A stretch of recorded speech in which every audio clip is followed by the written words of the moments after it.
We're here with the 2024 Mitsubishi L2 Strada Triton. Yes, the 2024 Mitsubishi Triton.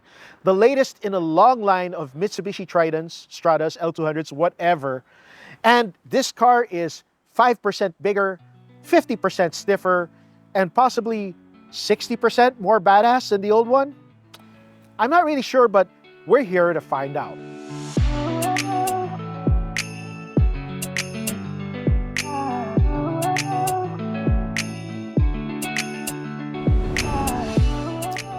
Now, the Mitsubishi Strada, I mean the Triton, might look 25% more hardcore, but we will not be able to test that hardcore nature here on the road.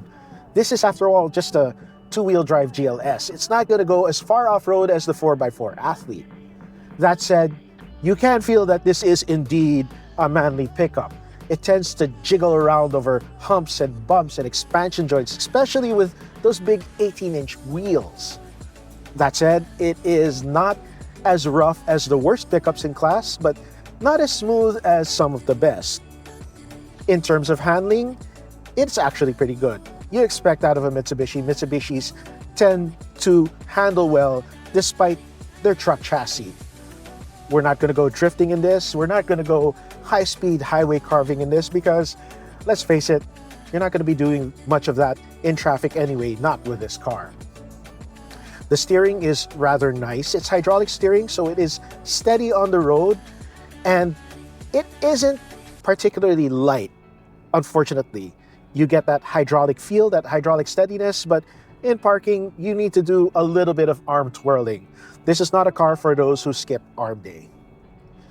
On the road, you will benefit from blind spot monitors and proximity sensors, all those things that kind of keep you safe. Underneath the hood, you have that same 2.4 liter that's been in there for a while now. This variant has a single turbo, 180-ish horsepower. It gets to 100 kph in just a bit over 9 seconds, which is better than the single turbo Ranger. Not as powerful as, say, like a 3-liter 4x2, as you might get in some other brands, but that's still pretty quick for a 2.4. It's mated to a 6-speed transmission, which, like the ride, is somewhere in that Goldilocks zone. It's not too harsh and it's not too laid back.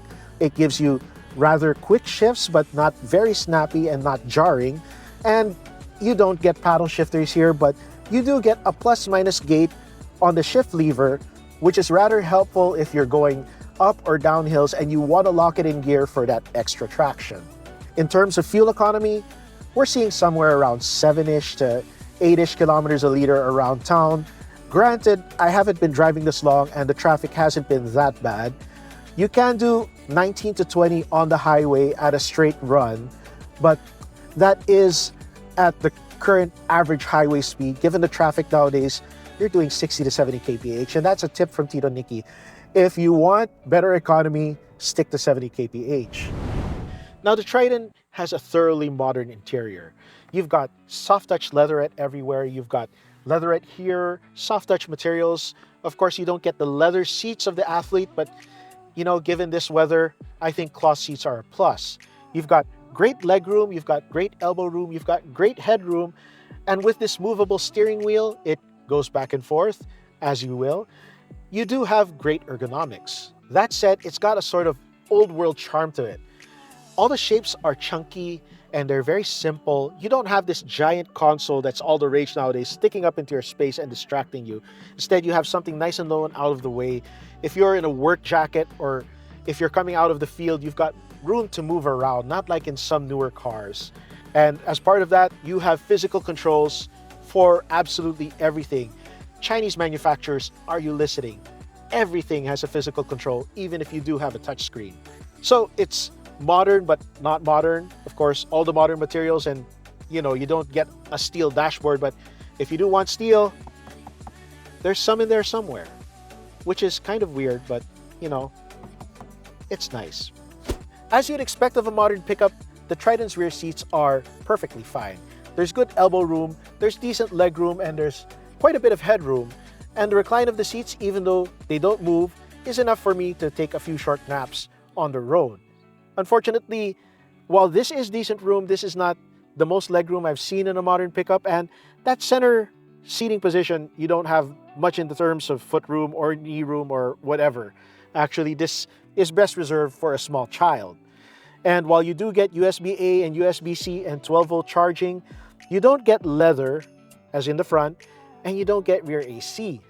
In fact, since you don't have rear AC, maybe it's a good thing you don't have leather, because if you had leather and no rear AC vents, that would be absolute murder. One other thing to note about the rear seat on the Triton is, unlike the old Strada, these doors don't feel like they have a lot of room. They don't open up all the way, and it feels like you're both sitting all the way behind the C pillar and too far into the B pillar. So it's not easy egress for the old or the old of me, like myself. Typically, when you have a facelift, you go for higher cheekbones and a more arched nose. The Triton does get the higher cheekbones, but that nose is kind of big and blunt and in your face. It's not quite as schnoz-tastic as the Toyota Hilux, but it is a few inches closer than it used to be. This big bluff front end is more squared off than the old car. It's not that sleek, exotic, spaceship type look that the old Strada, the old Triton used to have. You still have the dynamic shield grille, but here more as a suggestion around the flatter and more in-your-face grille that occupies the center of the Triton's front end. This is trying to appeal more to the traditional pickup buyer. To reflect that, you do have more squarish lines everywhere. You still have the bulging fender flares, but they're more subsumed into the overall bodywork. This is, again, a much bigger truck, and it feels like it. And that pickup bed out back, it does have flat edges now instead of the sloped sides as on the older car, so you can actually lay sheets down on top of it and they won't slide off. You still have to tie them down, but they will not slide off as easily. So this is more of a workman's truck right now, and it looks the part. We do kind of miss that exciting spaceship-like vibe of the old Strada and the old Triton, but this is still a handsome truck. It's just a little bit different.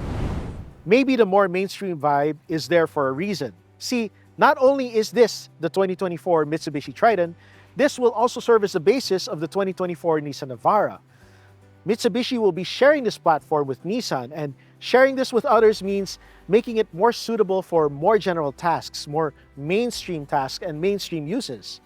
As for your uses, the Triton is a more practical choice than before. On the pro sides, it's got a lot of interior space, it's got a lot of bed space, and it's got a lot of high utility functions and touches inside the double glove boxes, the big center console, all that space in there, which is just perfect for those who might need it. Also, buttons, lots of big, easy to push buttons. And then the engine, the trusted 2.4-liter engine gives you quite a lot of power, not as much as the 3 liters or the high-end twin turbos, granted, but still 0 to 100 in just over 9 seconds is nothing to scoff at. On the con side, being more of a work truck makes it feel like more of a work truck. It's not quite as nimble, not quite as easy to drive around as before. Still okay, but it feels heavier. And those big 18-inch wheels, they tend to clump around over ruts and bumps and expansion joints. And we expected a little better because the old Strada, while it wasn't the softest in class, it rode actually pretty well. And then you get the specs. While granted this is not the 4x4, we don't expect it to be as good as the top of the line. It does have some of the same toys, but at 1.58 million, this GLS two-wheel drive 6-speed automatic goes up against some stiff competition. Against that competition, it lacks the leatherette, it has no rear AC, and that infotainment system, while it does have a crisp and clear screen and good Android Auto and Apple CarPlay connection, it's only about 9 or 10 inches across. It's not the biggest in class, and the sound is pretty good, but it's not great. It's not as good as the best there is. That said, those competitors don't have the tried and tested Mitsubishi name, a name that reflects the reliability and durability of the brand. And this does have an upgraded ladder frame that promises it to be extra heavy duty for extra heavy hauling. So that full Goldilocks zone, halfway between that full workhorse and a genteel urban cruiser. Exactly where it needs to be to get a bigger market share. And of course, Mitsubishi doesn't really need much help to get bigger market share, being number 2 in the country, but every little bit helps. And so for our verdict for the Triton GLS two-wheel drive, this is not quite as good as the 4x4 Athlete, but it's a decent choice in this class. And for that, we give it a 7 out of 10.